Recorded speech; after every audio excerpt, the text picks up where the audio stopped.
২০ বছর পর চতুর্থবার সরকার গঠন করছে বিএনপি, প্রথমবার বিরোধী দলে জামাত। ত্রয়োদশ জাতীয় সংসদ নির্বাচনে নিরঙ্কুশ সংখ্যাগরিষ্ঠতা অর্জন করে প্রায় 2 দশক পর আবারও সরকার গঠন করতে যাচ্ছে বাংলাদেশ জাতীয়তাবাদী দল। নির্বাচন কমিশনের প্রকাশিত আনুষ্ঠানিক ফলাফলে দেখা গেছে দলটি এককভাবে সরকার গঠনের জন্য প্রয়োজনীয় আসনের চেয়ে অনেক বেশি আসনে জয় পেয়েছে।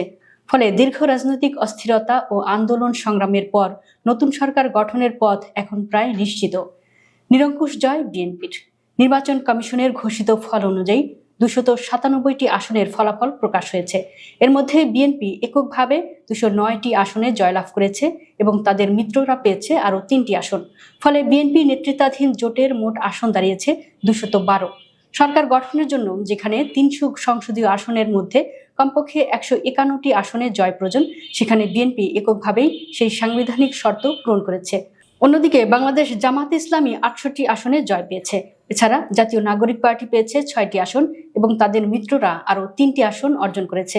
ইসলামী আন্দোলন বাংলাদেশ 1টি আসনে জয় পেয়েছে এবং স্বতন্ত্র প্রার্থীরা জয়ী হয়েছেন 7টি আসনে। সব মিলিয়ে সংসদে একটি নতুন রাজনৈতিক ভারসাম্য তৈরি হতে যাচ্ছে। এই নির্বাচনের সবচেয়ে আলোচিত বিষয় হলো বিএনপি চেয়ারম্যান তারেক রহমানের রাজনৈতিক উত্থান।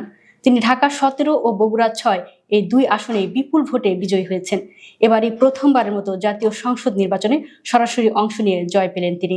বিএনপির পক্ষ থেকে আগেই ঘোষণা দেওয়া হয়েছিল, দল সরকার গঠন করলে তারেক রহমানই হবেন দেশের পরবর্তী প্রধানমন্ত্রী।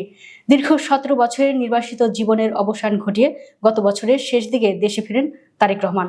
দেশে ফিরে খুব অল্প সময়ের মধ্যেই তিনি দল পুনর্গঠন, জোট সম্প্রসারণ এবং নির্বাচনী কৌশল নির্ধারণে সক্রিয় ভূমিকা রাখেন। রাজনৈতিক বিশ্লেষকদের মতে এই নির্বাচন তার রাজনৈতিক জীবনে বড় মোড় এনে দিয়েছে। সবশেষ 2001 সালের জাতীয় সংসদ নির্বাচনে নিরঙ্কুশ সংখ্যাগরিষ্ঠতা পেয়ে সরকার গঠন করেছিল বিএনপি। পরবর্তীতে 2006 সালের 28 অক্টোবর তৎকালীন প্রধানমন্ত্রী খালেদা জিয়া রাষ্ট্রপতির কাছে পদত্যাগপত্র জমা দিলে সেই মেয়াদের সমাপ্তি ঘটে। এরপর দীর্ঘ সময় দলটি বিরোধী দলে বা আন্দোলনের রাজনীতিতে ছিল। বিএনপির প্রতিষ্ঠাতা ছিলেন শহীদ রাষ্ট্রপতি জিয়াউর রহমান। তার নেতৃত্বে দলটি প্রতিষ্ঠিত হওয়ার পর থেকে দেশের রাজনীতিতে গুরুত্বপূর্ণ ভূমিকা পালন করে আসছে। পরবর্তীতে খালেদা জিয়ার নেতৃত্বে দলটি জনপ্রিয়তার শীর্ষে পৌঁছে এবং 1991 সালের নির্বাচনে জয়ী হয়ে তিনি দেশের প্রথম নারী প্রধানমন্ত্রী হন। এবারের নির্বাচনে প্রথমবারের মতো সংসদে প্রধান বিরোধী দল হতে যাচ্ছে জামাত ইসলামী নেতৃত্বাধীন জোট। অতীতে তারা বিএনপির নেতৃত্বাধীন জোটের অংশ হিসেবে সরকার ও বিরোধী দলে ছিল, কিন্তু এবারের নির্বাচনে আলাদাভাবে অংশ নিয়ে তারা সংসদের শক্তিশালী বিরোধী দল হিসেবে অবস্থান নিতে যাচ্ছে। রাজনৈতিক বিশ্লেষকদের মতে এই ফলাফল দেশের রাজনীতিতে নতুন সমীকরণ তৈরি করেছে। দীর্ঘ সময় রাজনৈতিক মেরুকরণের পর একটি নতুন ক্ষমতার কাঠামো তৈরি হচ্ছে, যেখানে সরকার ও বিরোধী দল উভয় শক্তিশালী অবস্থানে থাকবে।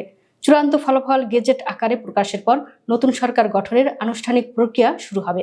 এরপর সংসদের প্রথম অধিবেশন, সরকার গঠন এবং প্রধানমন্ত্রী হিসেবে তারেক রহমানের শপথ গ্রহণ, এসব ধাপ সম্পন্ন হবে বলে সংশ্লিষ্ট সূত্রে জানা গেছে। ত্রয়োদশ জাতীয় সংসদ নির্বাচনের এই ফলাফল বাংলাদেশের রাজনৈতিক অঙ্গনে এক নতুন অধ্যায়ের সূচনা করেছে। এখন নজর থাকবে নতুন সরকার কিভাবে অর্থনীতি, গণতন্ত্র, আইন শৃঙ্খলা ও আন্তর্জাতিক সম্পর্কের মতো গুরুত্বপূর্ণ খাতে নীতিগত পরিবর্তন আনে এবং নির্বাচনী প্রতিশ্রুতি বাস্তবায়ন করে।